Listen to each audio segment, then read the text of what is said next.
Hey, hello, and how are you? Welcome back to another episode of Leading the Charge, the podcast. I'm Dom Tibbetts, joined as always by my co-host, everybody's favorite unofficial family member, Brother Bill. Coming to you, I would like turn the laptop around to show you the view of the field from like the coach's GM box that I'm sitting in right now, but I'm afraid that I'm going to disconnect my microphone. So I found the quietest place in Highmark Stadium. Bill, this is probably the quickest we've ever recorded post game. So it's Sunday night when we're recording this, a little after 7 o'clock. The Bills on top 44-32, a nice bounce back win after that embarrassing loss in Miami last Sunday. Offense, 44 points, feels like you got to start there. Listen, Bill, they started out pretty shaky, right? Josh Allen, 2 turnovers in this one. That first interception on that chest pass, I still don't know what that was. I'm not sure what was going on there. Obviously he's trying to get rid of the ball because inevitably if he doesn't, it's probably coming down for a safety. But the only other thing that could be worse than a safety were 2 things: an interception and a pick six, and one of them happened. So, but given all that, though, guy comes back, 6 total touchdowns, an insane performance. And you were saying it right before we started recording. For all the ups and downs we've been talking about Josh Allen, that is the version of 17 you will take every day of the week and twice on Sunday. 100%. Like, that was fun. That was like old school Josh. You could tell he was having fun. You could tell everybody on the offense and defense was having fun. I saw Big Phil pick him up, Dirty Dancing style, which we haven't seen in a little bit, I feel like. It was beautiful. It was truly beautiful. I wish I could like transfer what my eyes got to see to you, because I'm like, there's only one man who will appreciate that more than anybody, and it's you. They showed the clip on TV, so I got to see some of it. Josh and Gabe getting their face masks locked like 2 like deers together. That was awesome. It was just classic. But it was fun, dude. And like you have the mistakes, and like you had some like easy gimmies that Josh missed, and like that happens sometimes. But like a lot of new faces out there today, a lot of like change up. So, I'll chalk it up to a little bit of that. But like it felt like they kind of cut loose and we're having fun, and we're just playing the style of football that Josh Allen is best at. And like when that makes us best too, when we're playing that. When we're playing Josh Allen's best, we're at our best. Well, they were pushing the ball down the field. Like, how many weeks, Bill, have we like been like, dude, they just got to start finding a way to get the ball down the field. Like, done with these screen passes, these orbit sweeps, like these 5-yard hitches to Khalil Shakir. It did hurt Khalil Shakir's production today, but like the shot to James Cook there, the big 40 or 50 something yarder to Tyrell Shavers, a couple nice connections to Gabe. Like, when defenses have to like adjust for the fact that like you're going to try beating them over the top with a couple deep balls and some passing offense, it changes the whole complexity of the entire offense. And I think it was Gabe who said it after the game today, is like, Tampa Bay, there's 2 safeties, he said, come down, play a little bit more shallow than a lot of other safeties. But it's very similar to like last week where we said the Dolphins pretty much were like, all right, Josh Allen, you got to go beat us with your receivers. Go beat us in the passing game. It felt like the Bucs were kind of doing the same too, because James Cook was getting bottled up in the beginning. But then Josh pushed the ball, got it downfield, found guys like Shavers, and Gabe was just a really nice added piece there. I thought for what his expectation was coming off a meniscus and a PCL injury, I thought that was really promising to see. So it worked, and despite all the mistakes. And then in the second half, the passing opened, like James Cook started to get going because the passing started to open things up. Defense had to play back. It gives James more holes up front. So it's there. It's like, it's there, Bill. But you're just like, you got to see it more consistently. And I'm just happy that we aren't talking about like the negative side of this. We're seeing it. It's possible. This team can do it. And I think this is going to be something that obviously they want to build off of it. I think they have to, because they're at a point where you really don't really have enough wiggle room. Like the Patriots won again Thursday night. So you have to keep pace with them in the division. You have to keep pace with like the Broncos and the Colts. And the time we're recording this, I think the Broncos and Chiefs are tied up right now. So it was just good to see that style of ball. Josh Allen too, for what it's worth. Like, Bill, I was down on the field today. The wind was pretty vicious. I don't know what it is, but I think like when Josh reads a weather report and he's like, sees winds above 30, he goes, I'm going to throw the football very far and hard today. And he does, So like, it's like a little, like, I don't know, a telltale sign that Josh Allen is going to throw the ball down the field. What did you make of a couple of these like offensive standouts? Obviously Josh, but like Tyrell Shavers, this whole thing with Keon we'll get to in a second, but like, dude, what a standout breakout game from a guy who is like a really fun story for this team. Yeah, and he looked good. I mean, he looks cool. I don't know if it's like Diggs's aura still in that number, but like he looks cool as hell. He looks big and like athletic for some reason, like way more than everybody else. Yeah. But dude, he played great. Like he made some great grabs. That touchdown was sick. I feel like we worked the middle of the field a little bit more. Like I saw like some stuff, just like slants and like easy things that like we just haven't seen.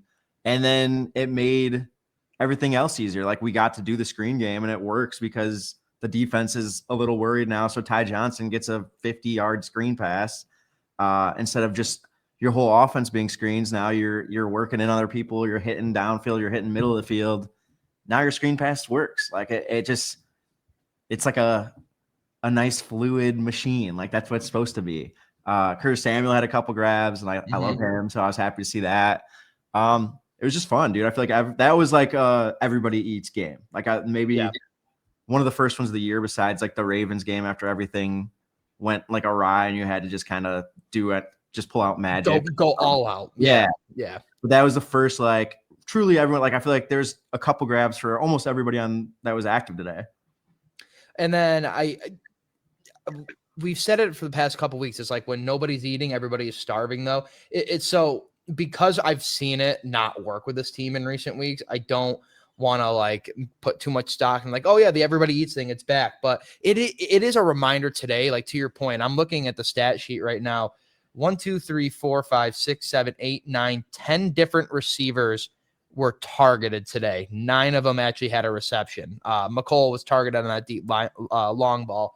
So if you're telling me the guy close, but if you're telling me the guy who literally came here this week and was basically told today, like, you're going to primarily return punt and kicks and then like we'll sprinkle in the offense. If he's a guy who doesn't have a reception in this one, but 9 other guys do, I mean, Kaliki Latu literally had a reception today. Crazy stuff, right? Obviously with Kincaid being hurt. And that's Bill. They did this without Dalton Kincaid, who's been their best pass catcher. So promising sign there. Defensively, what did you they come back in the fourth and make some really like Cole Bishop, such a timely interception again. And I said it to one of the guys in the field. I was like, the Bills defense needs an interception. They got to flip the momentum because it was just basically going blow for blow. Offenses just going at each other. Baker and Josh were putting on a really good show. Sean Tucker crushed this Bills defense again. So another running back with a breakout performance. But what did you make of that? I mean, so the defense finds a way to get it done in the fourth, but obviously there are a couple things. Tucker goes for over 100 with 3 tutties. Like there are some things there that you're like, oh, the Bills defense hasn't really figured it out.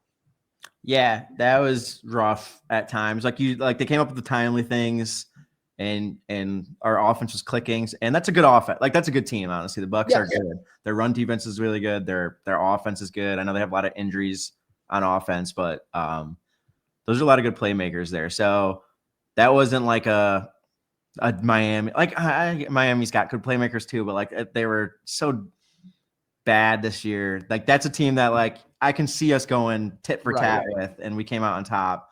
But yeah, it didn't look great. Like we had timely plays. Cole Bishop came up big. We had some pressure at that. I think Daquan had a sack in like a pretty crucial time. But like some of those screens and just like setting the edge is not good a lot of the time. Like Sean Tucker, man, he is pleased today. If we got any Syracuse fans in here, they'll understand that. That's what I literally took the words out of my mouth. I was like, well, go figure, the guy who played his college ball here in the state of New York. Also, here's a Syracuse lore one too. Riley Dixon, the Bucs punter, is a Syracuse guy as well. This is dumb. This is like a Bills football podcast, so apologies. But 2016, I'm a big LSU fan. 2016, I'm living in Syracuse. So at the time, LSU is playing Syracuse in like an early season game. Leonard Fournette is still with LSU at the time. So he murders just on his own. Leonard Fournette dices up the Syracuse defense. Riley Dixon hurdled the dude. They ran a fake punt and he hurdled like an LSU defender. It was one of the sickest plays I've ever seen like any athlete do. And like he's a punter now. So quick lore for the Syracuse guys, but always got to give them some light here too. But yeah, it's like, you got it done. You found a way to get it done.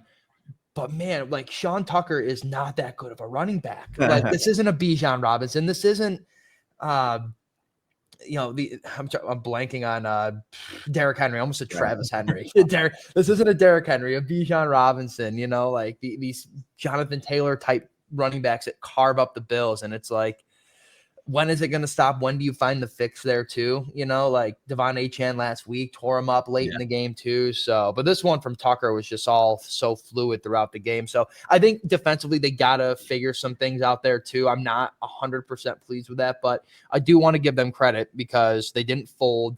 It's kind of that bend, don't break mentality from Sean McDermott that he talks a lot about. Is you got some timely stops, made some big plays. I think the Bucs were in a really tough spot. Like fourth quarter, 7-ish minutes to go. They were on their 40, and there was like a 4th and 2, 4th and 3. They end up punting it.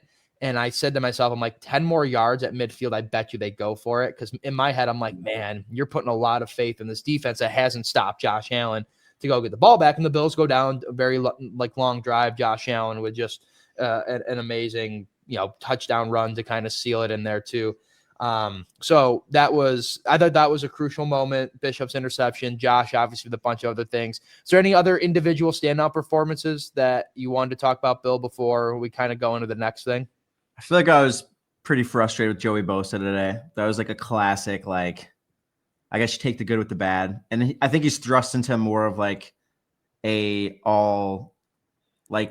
more downs than he's supposed to. Like, I think he is like purely pass rush, and it shows in days like this where like he's going for the quarterback and he's not thinking about anything else. Yeah, that roughing the passer call was brutal. That was a brutally timed penalty for him. And just so many times the edge was just totally not set. Like, he's just giving it up. But he's had big moments too. It's kind of like you take the good with the bad, I guess. Yeah. And we're supposed to be healthier than this. And, maybe we'll see what Morgan Fox has to offer if he can be a Michael Hoyt style surprise and take some off Joey Bosa's plate. Your tweet earlier in the week when they signed Morgan Fox, I did the same thing. I was like, is that Megan? Like, I really thought like maybe it was Megan Fox, and huge addition. It's Megan Fox from Transformers, and Bill tweets how Bill's Mafia is going to be looking at Morgan Fox when he steps up at Michael Hoyt's spot. Like, it was so good. But yeah, no, I mean, a scene that didn't make it to the video because I totally forgot to buy a Captain Morgan bottle, but I did that whole pirate scene at the end. Yeah. I had a picture of Morgan Fox's face cut out, and I was gonna put like Captain Morgan his face on it and write like Fox. That's so good. And I was gonna do the whole like parrot on my shoulder, but I forgot to buy Captain Morgan, and I filmed that early this morning actually, and I was just like, no liquor stores open at like 7 a.m. on a Sunday. I mean, well, to be fair, Bill, and we can get in your video here in a second, but like I think you've earned the right to go up to a business owner and be like, excuse me, could you just give me a quick bottle of Captain Morgan? I'll buy it, please. One of the other serious things I do want to get to, Bill, because we've talked a lot about it. This Keon thing, that's bad. Just so disappointing. 2nd round pick, essentially a 1st round guy, another high draft lottery pick. And it's the disciplinary thing is what, like, Kyer Elam was bad, and it just didn't work out skill wise. And he's not an NFL cornerback. Keon Coleman has flashed up, but this disciplinary, when do you figure it out? I don't understand. I don't understand how we're having these conversations. It's a multiple time thing. And Deion Dawkins kept it pretty real after the game in the locker room. It's just like, the time for pat on the backs are over. Like, you got to be a grown man, and like, this team cares. And it sounded like there was some internal rift with this Bills team, which is good because like, guys have to be accounted for. I just think it's got to be so frustrating if you're Brandon Beam, because you're watching 2 out of like your last like 3 or 4 first picks of the draft just wash of a waste, right? Like, Keon is wasting away. Kyer Elam is a waste. Just tough, dude. What did you make of this whole thing? It sucks. And like, just like at this point, man, where like you're coming off like Steve Smith calling you out publicly, and like the fan base getting frustrated, and they signed Mecole Hardman this week, and Gabe Davis is getting healthy, and like, you would think and hope that like that ignites something in you to want to like work harder, or like, I don't want to say that because I don't know how he is when he's like there. You know what I mean? And no, like, I get everyone's human. I get that. But it's just like frustrating that you're like, damn, dude, like this is probably the time where like taking an overdrive and like earn your keep and prove that like, hey, I got this. And you kind of did like you dropped the ball, man. Like you do whatever he did late or whatever it was. Like it's a very crucial time and probably the worst time you can make a mistake because you're on thin ice. Like they're proving that with these moves they're making, and they're trying to find something that clicks and switch things up. And you got to show that like you deserve to be in this rotation, and you kind of just didn't even give yourself a fighting chance when you do something like that. And you said it perfectly too. It's like you're under the microscope for just his play alone, and then the disciplinary thing has added another element to this. And the reports are, for those who don't know, is that Keon Coleman missed a team meeting this week, and the reports that a couple people have put out there is that it was on Friday, Bill. That's like getting to the finish line and being like, you know what? Hold on, I left something midpoint in the race. I got to turn around and just go back, and then I'm actually done. Like it was a Friday meeting. Show up. Yeah, it's just. It makes Bean's decision look really bad because we're at that point. It's like, okay, this is like, I think when we were talking maybe about his first disciplinary action from this offseason, it's like, man, even like last year when you heard some of the things and this whole offseason, like Keon's taken another step. He's really matured. Your reaction is like, oh, well, he'll learn from this and this will like kind of snap something into him and he'll start working. But nothing has given me the confidence that Keon Coleman is going to take this as a learning lesson and turn it into something. It's very early, and I'm kind of speaking on a gut reaction, but it feels like Keon has lost his place in the locker room. The locker room has lost faith in him. Like Josh was very, very short again with his answer about Keon today. What did he say? Essentially just along the lines of like at first he starts it with, this isn't my area. I don't make roster decisions. He's like, but I'll leave that up to Bean and them. And then he was asked like, well, you're a leader on this team, Josh, like, what would you say? And he goes, you just control what you can control and take care of the things that you can take care of and just be there for your team, so that very, very short, very blunt answer. But I think also like last week's loss against the Dolphins, when Josh took like a minute to compose himself, answer it, and was like, well, he got one, didn't he? It's like there's frustration looming. And if you're Keon too, what really sucks is that like Gabe looked okay given his things, his return we saw. McColl's, I think, only going to get better as he learns this offense more. I mean, they're literally like one of the only routes like, hey, McColl, just run fast because you're fast, get open, run straight. But it's like it was still a high percentage shot, and you still felt better with him being out there. Shavers, I mean, that was like the outside boundary receiver, and he looked really good. Yeah, and shout out to Shavers too. This is the first game that we've seen him break out too, but also like we should have known, dude. The second the Pope, Leo the 14th, had that 14 jersey in the Vatican, we should have known that Tyrell Shavers is going to pop off. And maybe Keon Coleman had to walk himself to be a healthy scratch for Tyrell Shavers to run. Who knows if that's the right analogy? But it's bad. I don't know how it gets resurrected this season because there's nothing to me that puts faith that Keon Coleman is going to figure this out in the next couple of weeks or turn this around too. And it's like you said, Bill, they have pieces. Like, there are other good receivers here that did their job today that they might not need to. I would be shocked, Bill, if Keon Coleman plays Thursday on a short week going to Houston. I would be shocked if he plays. Yeah. I mean, everybody played good today. So it's like, who do you negate? Like even like a dude like Curtis Samuel only had 2 catches, but like that block that he set for Ty Johnson was amazing. Tyrell Shavers is hauling ass downfield to make the next block. Which McDermott gave him some shine for, and which was a great play. Yeah. Yeah. That's like intangible stuff that like, even if they're still involved and they're proving like, hey, I'm going to, no matter what's going on, like I'm in this game and I'm working. I admire the fact that Keon talked to us after. I wasn't there for this room because I was in the press conference room, but essentially along the lines, I'll sum it up. I got to be better. That was the primary message he took away from it. Somebody asked, how was that talk with McDermott? To which he said, how do you think it was? Probably brutal, which I can appreciate the honesty, I think we all could have came to that conclusion too. So thank him, I guess, for confirming that. So it'll be something we'll have to, track and monitor, but overall just a really, really disappointing situation for a former second-round guy. Put a lot of stock into him, and you're just having some really tough conversations with him. Another thing too, Bill, whether it was McCole Hardman or Ray Davis, did the Bills special team unit figure it out today? That was such a nice surprise. Imagine, Bill, them scoring a special teams touchdown in this economy. Dude, like Ray Davis was crushing the kick returns. Like I mean, I don't really see that much like speed out of him usually, but he was crushing it. Nicole obviously had the fumble, which was not great, but The honeymoon was quickly over with he McCole looked Hardman. good the first couple, and then that happened. You're like, but yeah, that was exciting. That was a nice little bump we got. That was good. Yeah. Listen, it's a three-phase system, right? Like you got to be good on special teams too. It's one of those things that like it's so minute with the Bills because we spend so much time talking about Josh Allen the offense, and then we talk so much about like the defense and like their ability to like stop the run and hold teams and good offenses. But like the Bills special teams unit has been booty cheeks. It's not been good. It's been kind of bummy. It's not been a great unit. I think Tabor has been a nice upgrade from Matthew Smiley just because there's more veteran experience. But today was the first time where I really was like, at least in the return game, because Tampa had a couple of nice returns themselves too. But on the Bills return game, I was pleasantly surprised.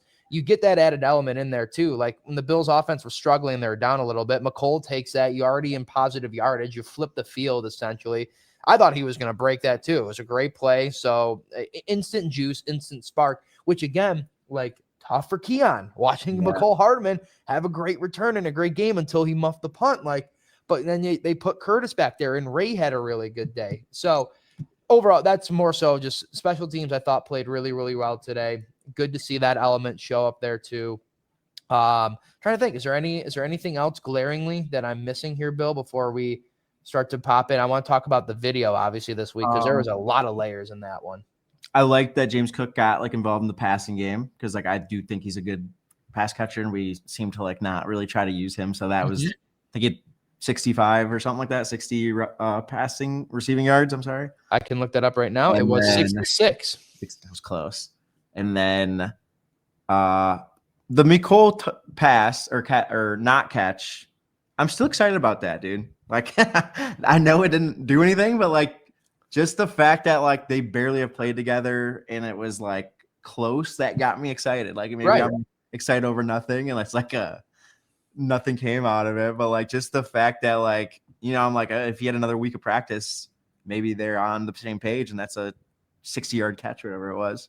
When I'm shooting the game on the field, and like you know this from being in the stands, because like I feel the energy. Like when I'm in my viewfinder and I see Josh wind back, and you can tell from his mechanics when he's taking a shot, like whether it was, you know, the Tyrell shot or the shot to McCole, like the energy and the buzz in that stadium is just like this is like the cheering, and you're like, oh my God, here it is. And it's such a fun element of this team to like just let your peacock fly, captain, right? Like let Josh Allen do his thing. McCole Hardman, which Beauvais reminded me too. A lot of people forget McCole Hardman caught the game-winning touchdown in overtime of a Super Bowl a couple of years ago. Yeah. So like, guy's been in a big moment and made some pretty big plays.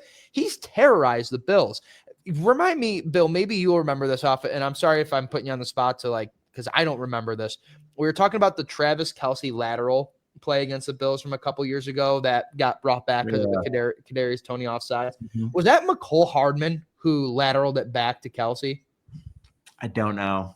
I don't remember either. But like but my point with the whole thing was just like McCole Hardman is one of those guys that's like terrorized the Bills, right? So it was just really funny this week. Like all the tweets were just like the Bills basically brought the ops in, which was great because like, listen, from all the off seasons last year about them getting Xavier Worthy and the Bills drafting Keon Coleman, which has aged like spoiled milk for Bills fans and for the Bills. Maybe a small win here is that McCole Hardman, they took it from the ops. McCole Hardman might work out here. Very interesting situation, but yeah, I don't know. Just like some about that deep ball, man. It's a drug, Bill. Like a Josh Allen deep ball is a good drug. You know, and I'm not condoning anybody to take drugs real quick, but just saying it's a good serotonin rush. Let's go with that instead. Good serotonin rush to the head is a Josh Allen deep ball. All right, Bill. Video this week, fantastic as always. I will say, a lot of elements in this one. When I kept watching the different scenes and the props and the people, I in my head, I'm like, did he like hire a major motion picture company to put this one together? Because there was a lot to that one. Take us through it. Yeah, so the bakery I went to is this place called Forno Tony in Rochester. They are so good. They are like elite bakery. They're only open Thursday, Friday, Saturday. The Bills have gone there and eaten a few times. Like it's like when they're here for training camp, they go there. They shut down like the whole place for them. Sick. Cook them like a family meal. It's pretty sick. They're two brothers, and they source like everything from Italy. It's like the real deal. So they did our rehearsal dinner. I like planned it with them, and we started like becoming kind of friends through that. And Always working connections, dude. This guy's gonna get married, and he's like, I can still make my connections here. It wasn't even like it's not like a business thing, but like it's just like small business owner. We're talking, we're similar dudes, kind of, and we went for like ice cream or late night gelato over the summer. And I had just got that idea of like the better baker. So we went there, and we were the only ones in the shop with him. And I was like, hey, dude, I got this idea. And he's like, oh, we'd be super down. So I just hit him up last week or 2 weeks ago. We planned it all out. And yeah, I just thought that was a funny idea because like Tampa Bay culture wise, not much to Tampa. Like there really isn't. Like no, I guess like Gasparillo, where you dress like a pirate. And I don't really know anything else that I can think of with Tampa. So I was like the better baker. Like that's an easy like play on words, and they helped me out. They definitely destroyed a few pizza doughs. Like behind the scenes, they were helping me get it right. And like their dough is like crazy, dude. It's so soft and cool, like looking. It looked, by the way, it looked delicious. What you might, so if your career as a barber and a podcaster and a content creator doesn't work out, Bill, you could go open up your own pizza shop. It did look very good. That was all them. Like they helped me make it look like that. So that was fun. That was cool too, because I got to see like the inner workings of them, and they were making some stuff for me while we were doing that. And then what was next? Oh, the egg buka. That's another one. Play on words. Disease. That was your favorite. Yeah, I loved it because this whole time I'm like, somebody is like, this guy's got such a funny last name, but it's not like the way that people say it. And the second I like saw the egg come out, and I go, yes, I already knew who this was about. I was literally watching it in the press box up here, and I was like next to Beauvais. I literally was like, yes. And he goes, what? And I'm like, Bill's doing egg buka. Like I knew that's smart. And he goes, oh yeah. It's funny. It's a funny video. And like, he's like, I've already watched it 3 times. So, so that was funny. Yeah. And then the Pirates booty, I was just like, I'm just going to buy as every pirate thing I can think of in my head. So I bought like a pirate ship. I bought Pirates of the Caribbean on DVD. I bought where did you find a Pirates of the Caribbean on DVD? I just Amazoned it. Came in like so I got that, and then the Pirates booty, and that was like yesterday. I was just like, I got this Pirates booty. I don't know what to like. I was like, maybe I'll just like cut it slightly and punt it so the popcorn goes everywhere. That could be funny. And then I thought again, play on words like booty. I'm gonna trip him and have him like fall on his booty on the Pirates booty. Oh yeah. And I got to put Wrigley in there. He likes to be involved, and he got some Pirates booty to eat. So he was happy. And then the bird, that's my parents' bird. So that was an easy.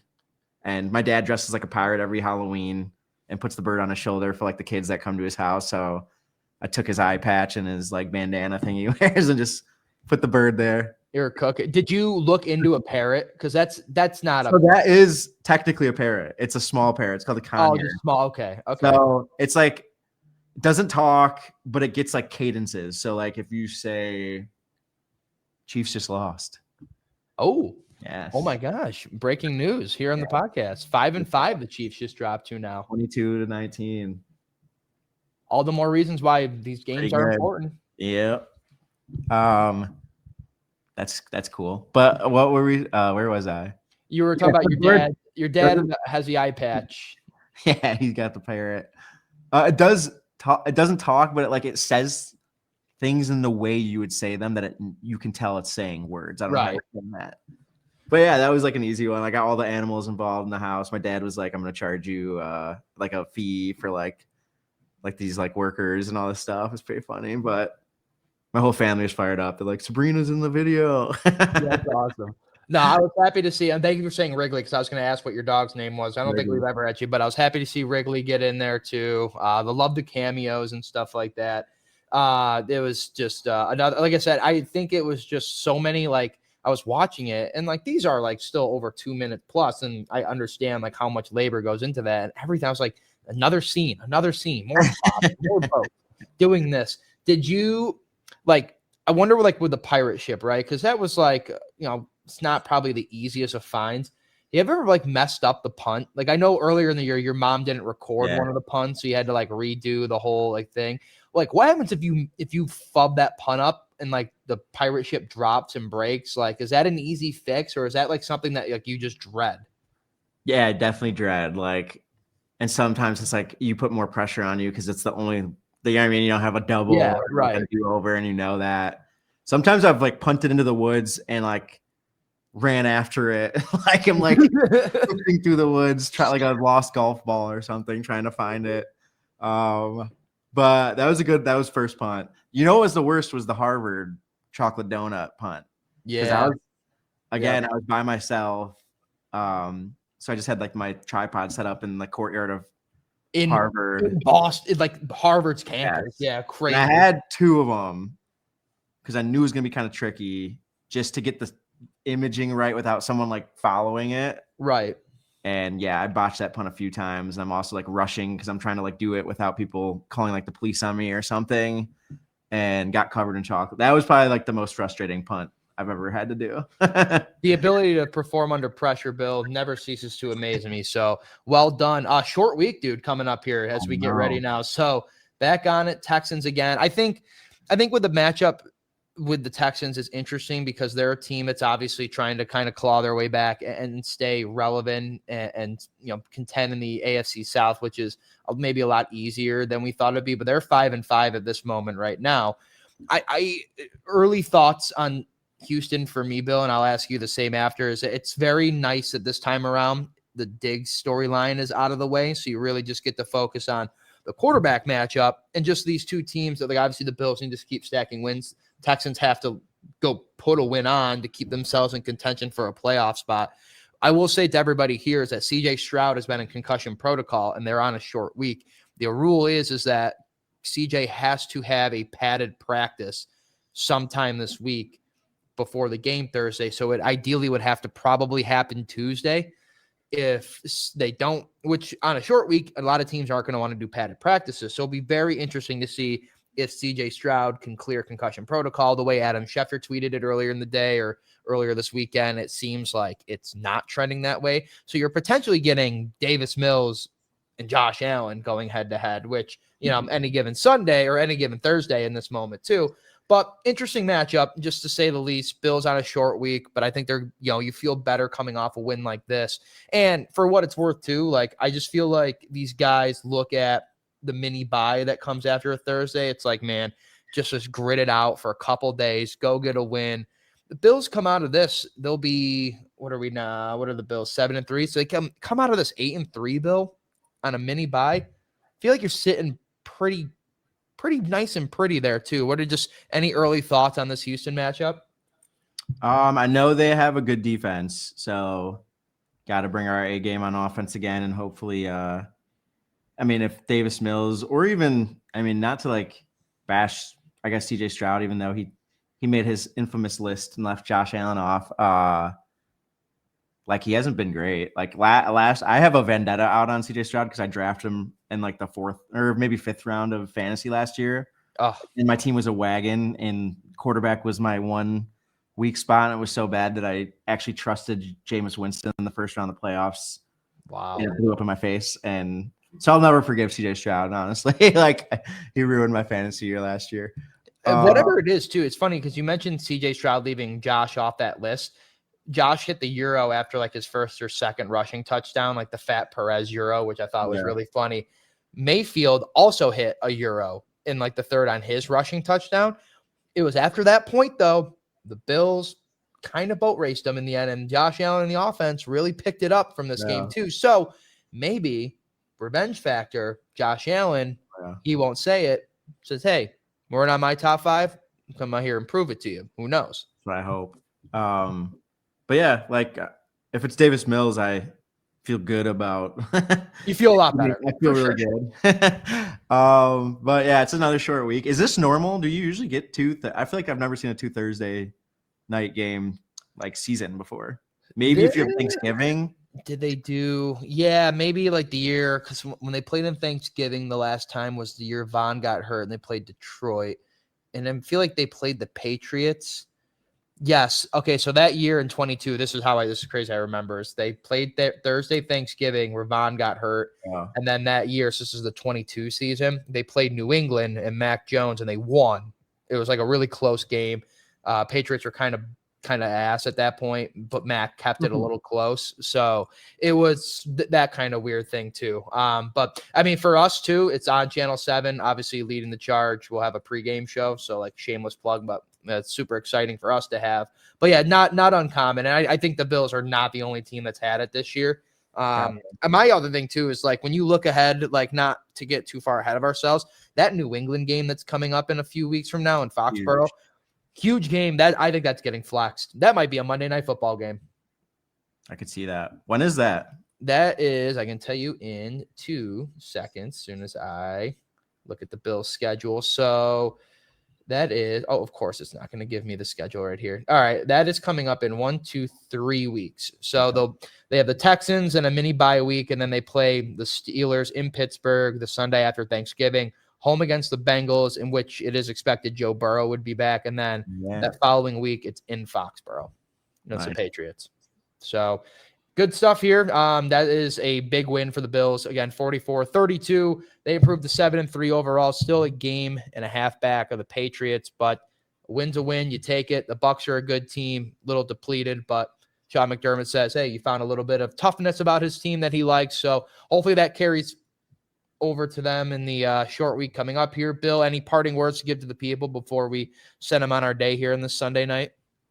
Just good game. I actually really enjoyed today. That was like a fun game and left feeling much more happy and confident in this offense and where this team can go if they continue down this path and let Josh kind of take over. I like it. The podcast is just better when they win. It's happier. We're in better moods when we can be a little bit happier, not have to talk about the world coming down to an end. You're gonna obviously have a video. Have you had any elements done yet, or are you totally over the next like 3 days on a short week have to put this one together? Yeah, tomorrow, and then probably like in the mornings I'm gonna have to. Definitely makes my life harder. That's why I was complaining about 2 Thursday nights because I'm That's like, fine. Hey, you can do whatever you want. It's okay. I totally get it. But we will obviously look forward to that. Another one coming up. Hardest working content creator in the game. Don't ever let anybody tell you otherwise, Bill. All right, everybody. Thank you so much again. For Brother Bill, I'm Dom Tibbetts. This is Leading the Charge, a podcast. Talk to you guys soon.